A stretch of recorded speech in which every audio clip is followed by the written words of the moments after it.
Mereka telah membakar Baghdad, menghancurkan perpustakaan terbesar dunia, menewaskan ratusan ribu manusia. Kota demi kota jatuh tanpa mampu melawan.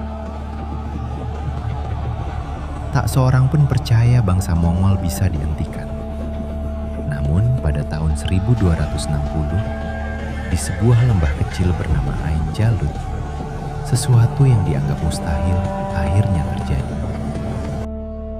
Bagaimana pasukan Muslim yang jauh lebih kecil mampu mematahkan invasi terbesar dalam sejarah? Dan mengapa satu hari itu mengubah masa depan dunia?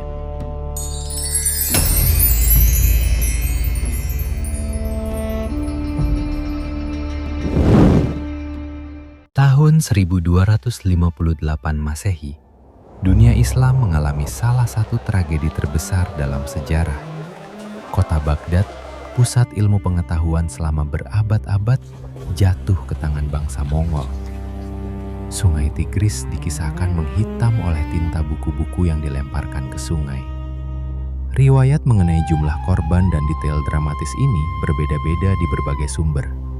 Tetapi para sejarawan sepakat bahwa kehancurannya sangat besar.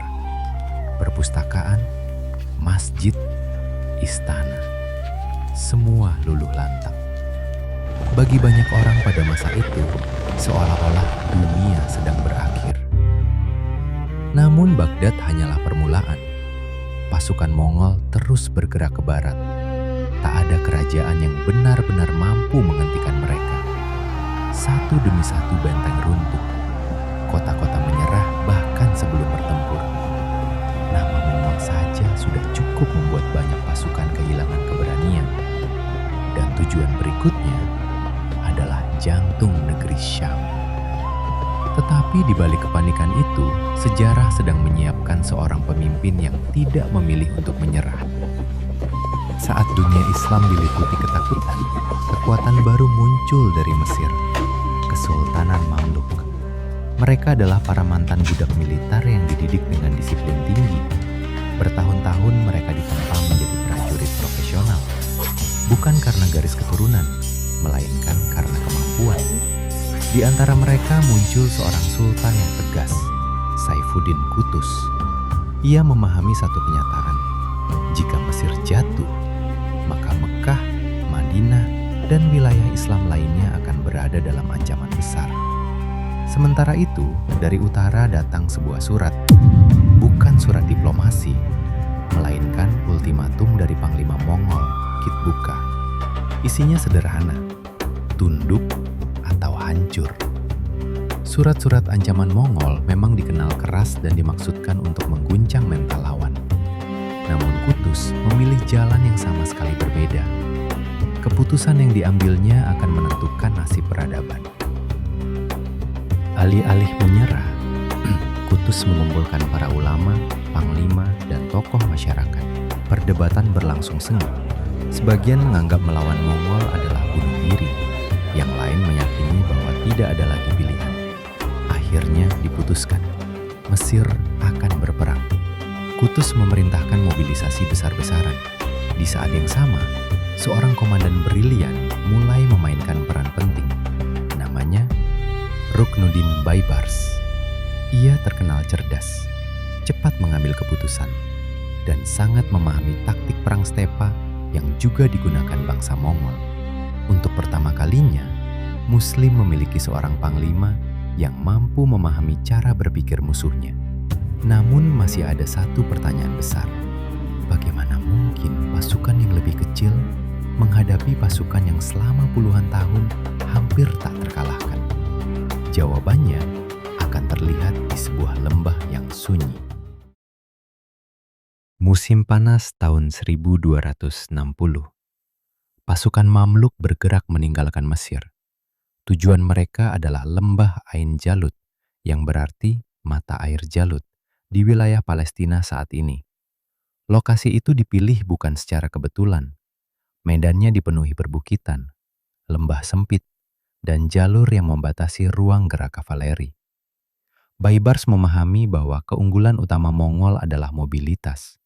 Jika ruang gerak mereka dipersempit, keunggulan itu akan berkurang. Sementara itu, keadaan juga sedang berubah di pihak Mongol. Setelah wafatnya Khan Agung Mongke, sebagian besar pasukan utama ditarik ke timur untuk urusan suksesi. Hulagu meninggalkan Syam dengan sebagian besar tentaranya. Ia menunjuk Kitbuka untuk mempertahankan wilayah yang telah direbut.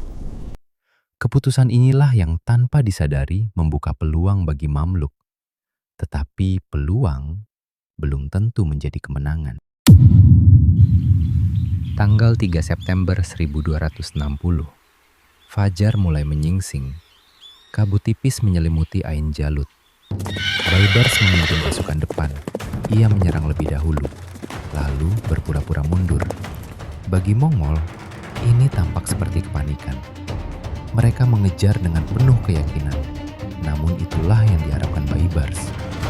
Semakin jauh mereka masuk ke lembah, semakin rapat formasi mereka, dan semakin dekat mereka pada jebakan. Di balik bukit-bukit, pasukan utama Mamluk telah menunggu. Tiba-tiba, trompet perang menggema. Pasukan Muslim keluar dari berbagai arah. Pertempuran sengit pun pecah. Panah memenuhi langit. Kuda-kuda bertabrakan. Pedang beradu. Debu tebal menutupi medan perang. Untuk pertama kalinya, pasukan Mongol menghadapi lawan yang mampu menandingi disiplin, kecepatan, dan taktik mereka. Namun hasil akhirnya masih belum pasti.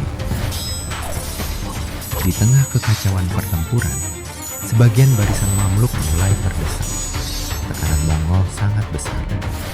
Saat itulah Sultan Qutus mengambil keputusan yang sangat berani. Menurut banyak kronik Islam, ia turun langsung ke medan perang. Ia melepas pelindung kepalanya agar pasukannya mengenali dia. Lalu berseru, "Wa Islamah! Wahai Islam!" Seruan itu bukan sekedar teriakan, melainkan panggilan untuk mempertahankan agama, keluarga, dan negeri mereka. Semangat pasukan bangkit kembali. Serangan balasan dilancarkan dari berbagai sisi. Kitbuka tetap bertempur dengan gigih. Namun akhirnya ia tertangkap dan terbunuh dalam pertempuran. Kehilangan panglima utama membuat koordinasi pasukan Mongol runtuh. Mereka mulai mundur, lalu tercerai-berai. Hari itu, legenda tentang Mongol yang tidak terkalahkan akhirnya berakhir. Kemenangan di Ain Jalut jauh melampaui sekadar kemenangan militer. Ini adalah titik balik sejarah. Untuk pertama kalinya, ekspansi besar Mongol ke arah Mesir dan Afrika Utara berhasil dihentikan. Kota-kota di Syam mulai direbut kembali. Harapan umat Islam yang sempat nyaris padam kembali menyala. Kesultanan Mamluk kemudian menjadi pelindung wilayah suci dan pusat penting dunia Islam selama berabad-abad. Banyak sejarawan memandang Ain Jalut sebagai salah satu pertempuran paling menentukan dalam sejarah karena dampaknya yang luas. Meskipun faktor-faktor lain juga berperan dalam berhentinya ekspansi Mongol. Yang jelas, dunia setelah Ain Jalut tidak lagi sama. Seringkali sejarah berubah bukan karena jumlah pasukan, tetapi karena keputusan yang tepat pada waktu yang tepat. Qutus berani melawan ketika banyak pihak memilih menyerah. Baibars memahami musuh sebelum berusaha mengalahkannya. Keduanya memadukan keberanian, disiplin, strategi, dan kesiapan. Ain Jalut menunjukkan bahwa bahkan kekuatan yang tampak tak terkalahkan pun dapat dikalahkan. Bukan dengan keberanian yang membabi buta, melainkan dengan iman, persatuan, kepemimpinan, dan perencanaan yang matang. Dan mungkin itulah sebabnya nama Ain Jalut masih dikenang hingga hari ini. Bayangkan sejenak. Jika Ain Jalut berakhir dengan kekalahan Mamluk, arah sejarah Timur Tengah, bahkan mungkin sebagian wilayah Mediterania, bisa berkembang sangat berbeda. Namun, sejarah memilih jalan lain.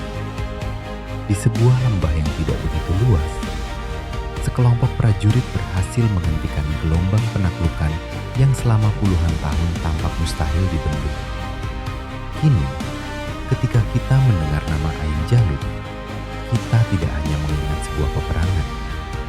Kita mengingat keberanian untuk berdiri ketika hampir semua orang percaya bahwa harapan telah hilang. Pertempuran Ain Jalut mengajarkan bahwa krisis terbesar seringkali melahirkan pemimpin-pemimpin terbaik. Kemenangan tidak hanya ditentukan oleh jumlah atau kekuatan, tetapi juga oleh persatuan, ilmu, strategi, disiplin, dan keteguhan hati. Bagi seorang Muslim, kisah ini juga menjadi pengingat bahwa ikhtiar harus dilakukan dengan sungguh-sungguh sambil tetap bertawakal kepada Allah. Optimisme bukan berarti mengabaikan kenyataan, melainkan tetap berusaha melakukan yang benar meskipun peluang tampak kecil. Lebih dari 7 abad telah berlalu, tetapi pesan Ain Jalut tetap relevan. Ketika tantangan terasa begitu besar, sejarah membuktikan bahwa keteguhan, kepemimpinan yang bijaksana, dan persiapan yang matang dapat mengubah